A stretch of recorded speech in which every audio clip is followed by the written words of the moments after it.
Began its hearings this week to investigate how prepared the U.S. was against possible terrorist attack prior to September 11th.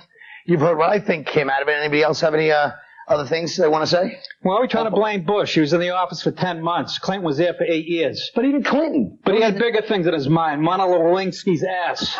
But don't you think blaming either one of them is crazy? It was Bin Laden. I do. Yeah, no, because it's really the airline's fault because they like Israel Airline, whatever that's called. Yeah, they have cheap flights. And I think that they had security, so we didn't have security because we don't want security, so really it's our fault. You know what I mean? Because we don't want to be inconvenienced. You know, I'm a Bin Laden, and I thought the airlines did a great job ferrying us out of America after 9/11. They gave me a kosher meal.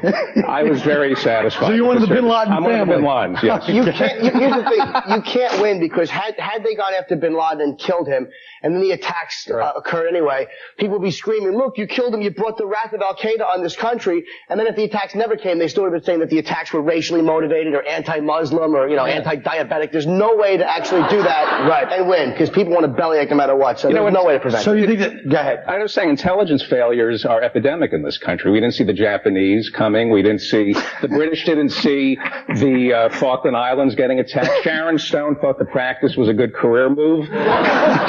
These things Mistakes, happen. exactly. But You're Bush, right. I disagree with you. Bush should have seen it coming because Bush was, his father is in bed with the Bin Laden family, and not necessarily in bed, maybe bent over a dumpster in a back alley with him. But he has been paid very handsomely by the Carlyle Group, and when I say handsomely, I mean his checks have an ascot and a smoking jacket. They should have seen it coming.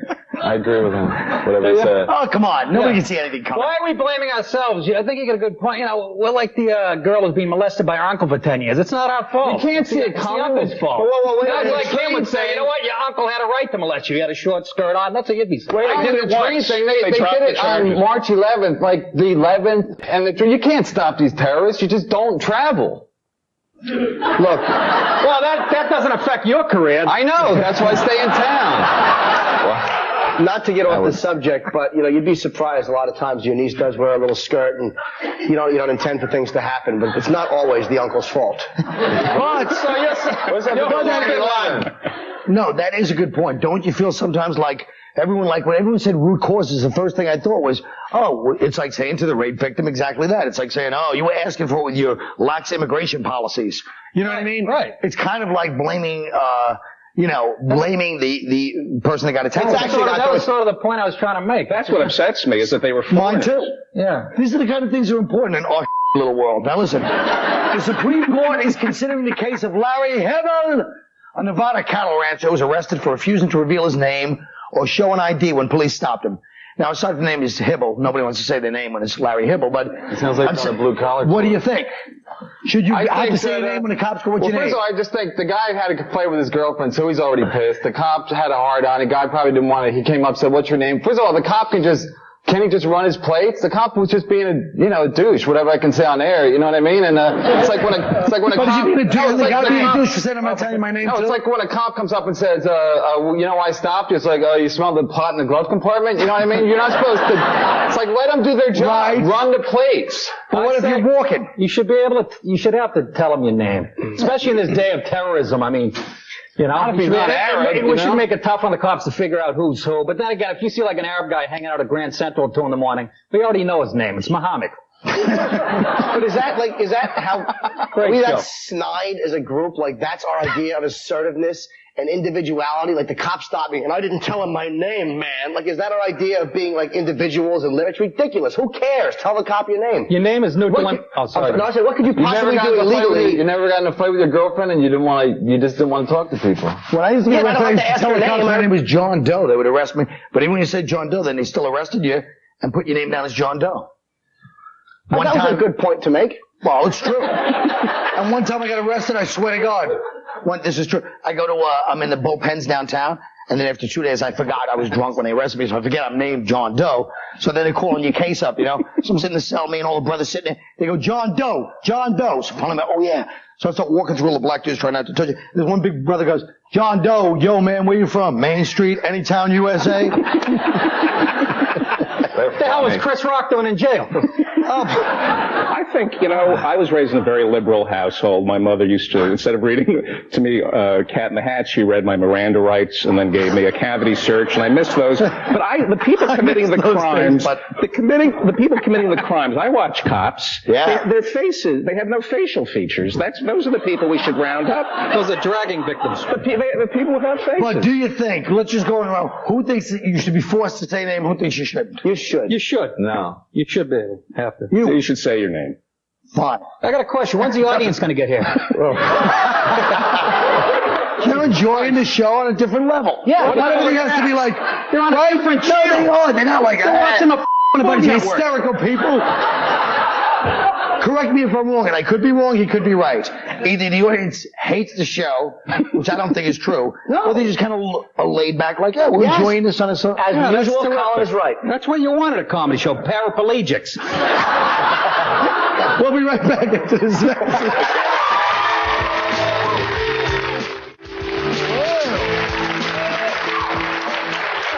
Now, speaking of censorship, hip-hop activists worldwide, and that includes Iceland, that are outraged that MTV asked rapper Kanye West to edit his new video, All Falls Down.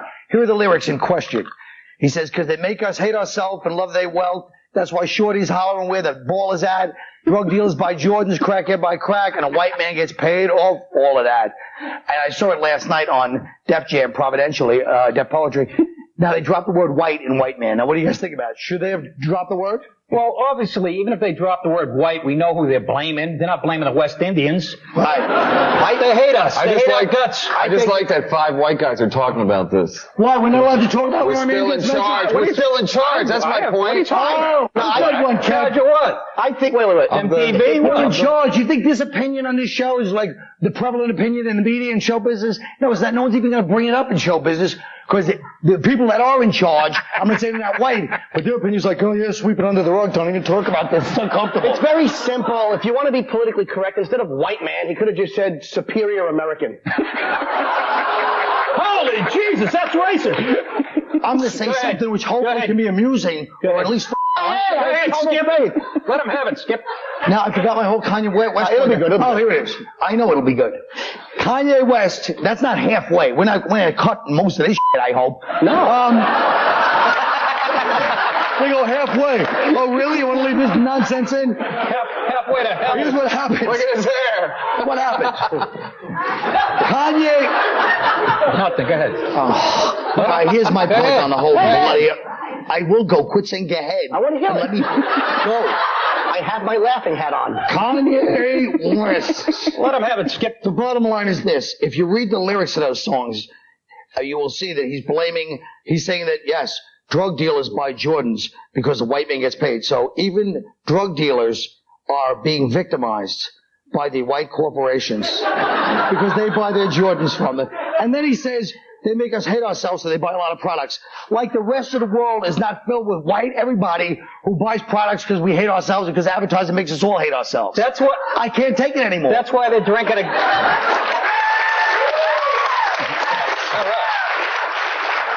That's why they're drinking a gallon of Mountain Dew, because they hate themselves. And they're still ripped. That's what pisses me off. I don't even think white man's an insult. Why is that an insult? You know, if someone says you. No. I noticed. Well, that haircut hasn't done much for us. That's a fine compliment. You're a white man. Thank you, and a good day to you too, sir. You call them black guys, sir? I know Patrice was throwing around the word cracker yesterday, our black friend. They didn't have a problem with that. We all know cracker is the equivalent of right? Whoa, what? Are we still on air? Hey, I'm offended.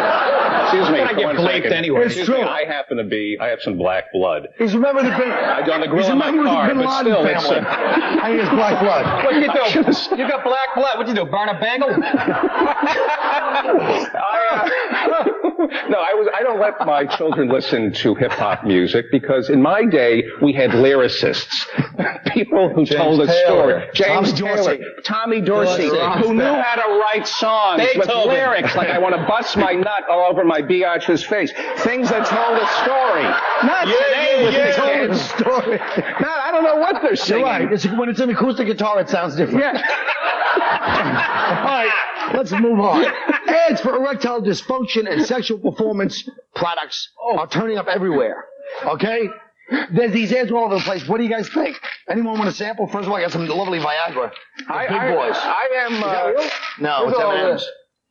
I'm offended by it. I don't think. First of all, can I say one thing before we start? Yes, dear.